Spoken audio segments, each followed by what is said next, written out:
मानकर बैठे हो कि हिंदुस्तान की आजादी की स्वर्ण जयंती आ गई, 50 साल पूरा हो गया, और मैं आपको आज यह बताने आया हूं कि 50 साल बाद हम ज्यादा गुलाम हो गए।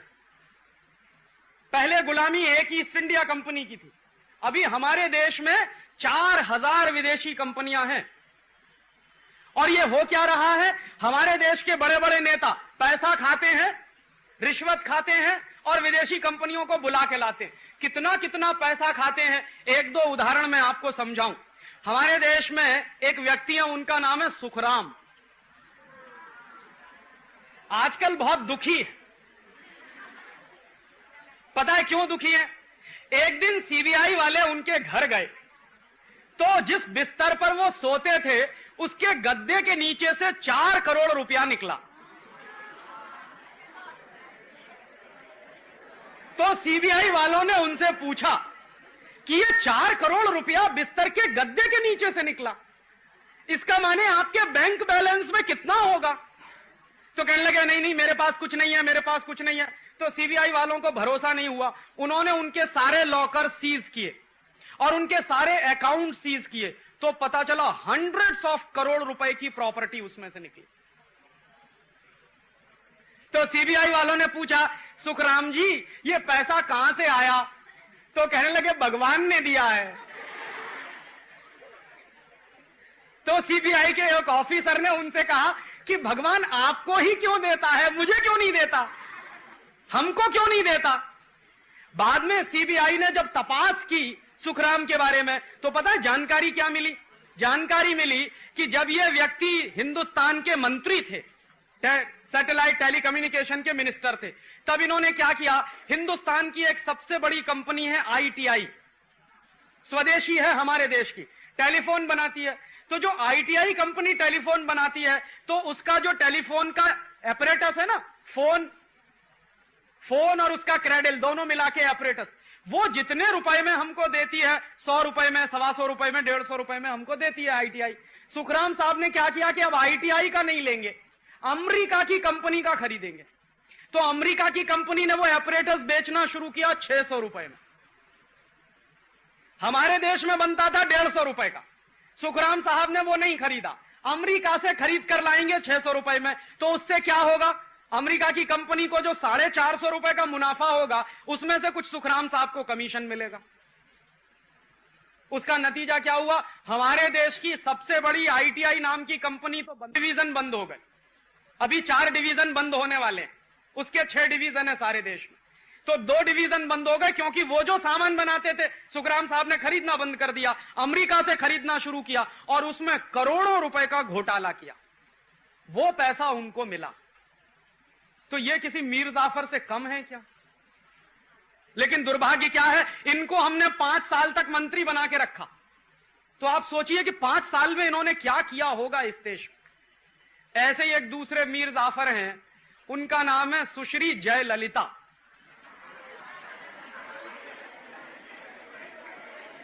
वो क्या थी, वो तमिलनाडु की मुख्यमंत्री थी। तो जब वो तमिलनाडु की मुख्यमंत्री थी ना, तो उसकी तनख्वाह मालूम है कितनी थी? पे उसकी ₹1.25 पर मंथ, ₹1.25 पर मंथ, ये उसकी सैलरी।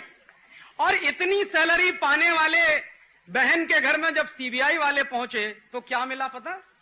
40 किलोग्राम सोना, 800 किलोग्राम चांदी, 10,500 साड़ियां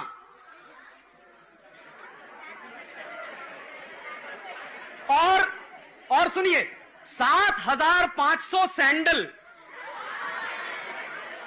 और सुनिए 44 एयर कंडीशनर,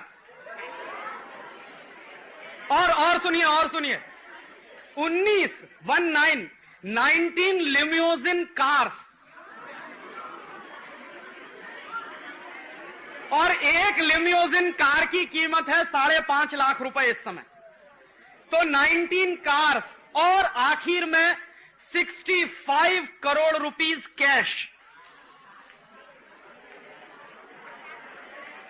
अब आप सुनिए कि उसको तो ₹1.25 पे मिलती थी पर मंथ। इतना पैसा कहां से आया?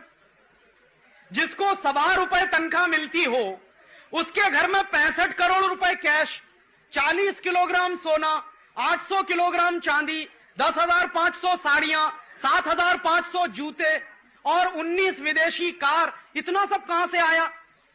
तो उसकी तपास जब हुई है, अभी पूरी हो चुकी है, तो सीबीआई वालों ने बताया कि ये जब मुख्यमंत्री थी तमिलनाडु की, तो तमिलनाडु में चंदन के जंगल हैं। चंदन समझते हैं? सैंडलवुड। तो हजारों हेक्टेयर के चंदन के जंगल इसने विदेशी कंपनियों को मुफ्त में बेच दिए। तो विदेशी कंपनियों ने क्या किया? उसके बदले में रिश्वत खिलाई, और अब वो रिश्वत खा के अब उनके ऊपर कोर्ट में केस चल रहा है। पता नहीं कब तक चलेगा, ये नहीं मालूम, कब उनको फांसी मिलेगी ये भी नहीं मालूम, लेकिन इस देश में चल रहा है। मीर जाफर नंबर 2 देखिए क्या है। एक मीर जाफर नंबर 3 है, उनका नाम है लालू प्रसाद यादव।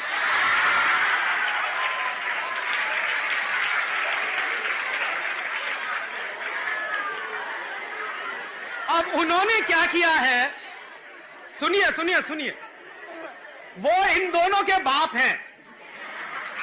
उन्होंने क्या किया, 960 करोड़ रुपया हजम कर गए। माने इतने रुपए में बिहार के पशुओं को चारा मिलता, उनके लिए भोजन मिलता, गाय को, भैंस को, बकरी को, वो सारा का सारा चारे का पैसा वो खुद खा गए। जो चारा घोटाला हुआ ना, वो यही घोटाला है। और देखो क्या दुर्भाग्य है इस देश का कि जो आदमी 960 करोड़ रुपए की रिश्वत खाता है, वो 7 साल तक मुख्यमंत्री रहा, और अभी भी उसकी बीवी मुख्यमंत्री।